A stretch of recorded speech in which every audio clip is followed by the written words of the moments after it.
হেৰা বিকি প্ৰথমবাৰৰ বাবে দেউতাক হ'বলৈ গৈ আছেতো সেইকাৰণে মই তাক কেইটামান কথা শিকাই দিছো বুজিছা ভালে কৰিলে এবাৰ দেউতাক হোৱাৰ পিছত তাৰ দায়িত্ববোৰো বাঢ়িব সেইকাৰণে এতিয়াৰ পৰাই প্ৰস্তুত হৈ থকাটো ভাল ঠিকেই দুহিতাক বিবাহ বাৰ্ষিকীৰ কাৰণে আমি ভাল দামী উপহাৰ এটা দিব খুজি আছিলোঁ কিন্তু দুহিতাইহে আমাক উপহাৰটো দিলে যিটো উপহাৰৰ মূল্য আমি টকা পইচাৰে কেতিয়াও দিব নোৱাৰিম সেইটো আমাৰ জীৱনৰ আটাইতকৈ ডাঙৰ উপহাৰ কুন্তলা দুহিতাই এইখন ঘৰৰ এইটো পৰিয়ালৰ উত্তৰাধিকাৰীক জন্ম দিবলৈ গৈ আছে আমিতো এদিন সংসাৰ এৰি গুচি যাম তেতিয়া দুহিতাৰ আহিবলগীয়া সন্তানটোৱেই চলিহা পৰিয়ালৰ অস্তিত্ব ৰক্ষা কৰিব আমাৰ নাম ৰাখিব ঠিকেই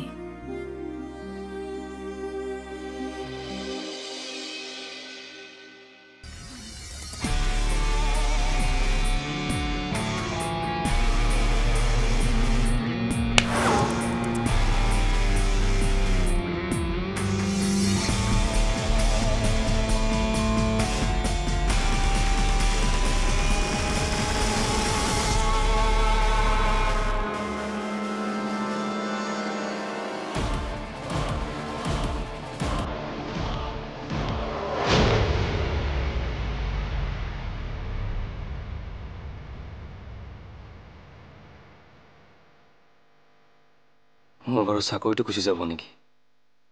মই যদি চাকৰিটো হেৰুৱাব লগা হয় ঘৰৰ মানুহৰ আগত মই কেনেকৈ নাক উলিয়াম পৰিয়ালৰ মানুহে মোক হাঁহিব ঠাট্টা মস্কৰা কৰিব কলিত ভৰি মোক ভেঙুচালি কৰিব এতিয়া মই কিদৰে ঘৰৰ দায়িত্ব ল'ম কৰ্মহীন হৈ মই জানো জীয়াই থাকিব পাৰিম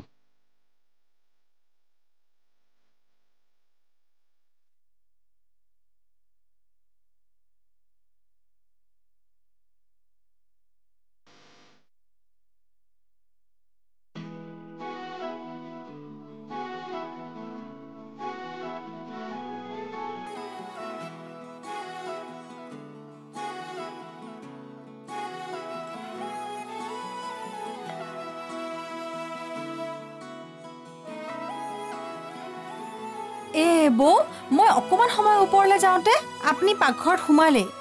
আপুনি পাকঘৰৰ কাম কৰিব নালাগে ময়ে কৰিম আপোনাক আকৌ কামত লগোৱা দেখিলে বাইদেৱে মোৰ কলিজা খাব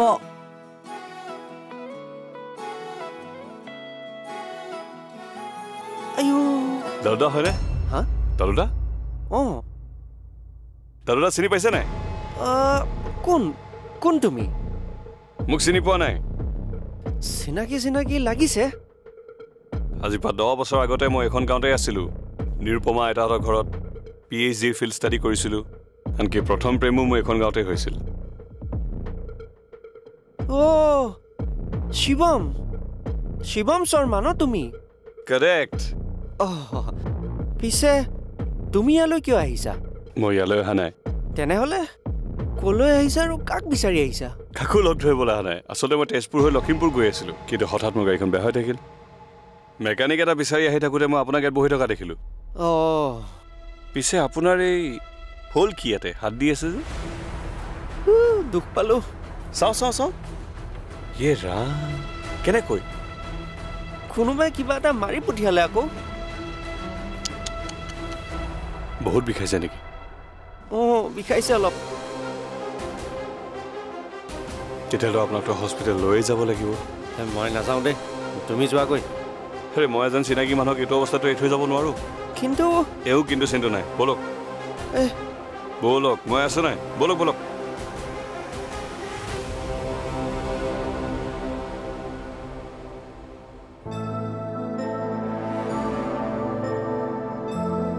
অনুৰাগ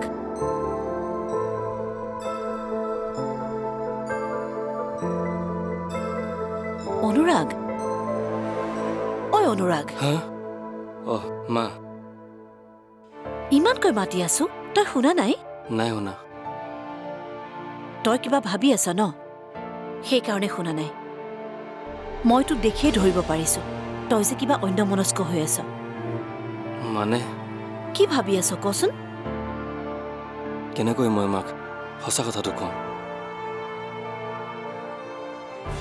ক আকৌ ঠিক আছে নকওঁ যদি জোৰ নকৰোঁ দে মাত্ৰ এটা কথা কচোন কি কথা তই অফিচ কেতিয়াৰ পৰা জইন কৰিবি তোৰতো ঘৰত থকা বহুদিনেই হ'ল তই এতিয়া তেজপুৰলৈ যোৱাটোৱেই ভাল হ'ব নেকি তই নথকা বাবে তোৰ ভাড়াঘৰটোও খালী হৈ আছে সেইকাৰণে তই কাইলৈকে যাগৈ নেকি আৰু অফিচ ক্ষতি কৰিব নালাগে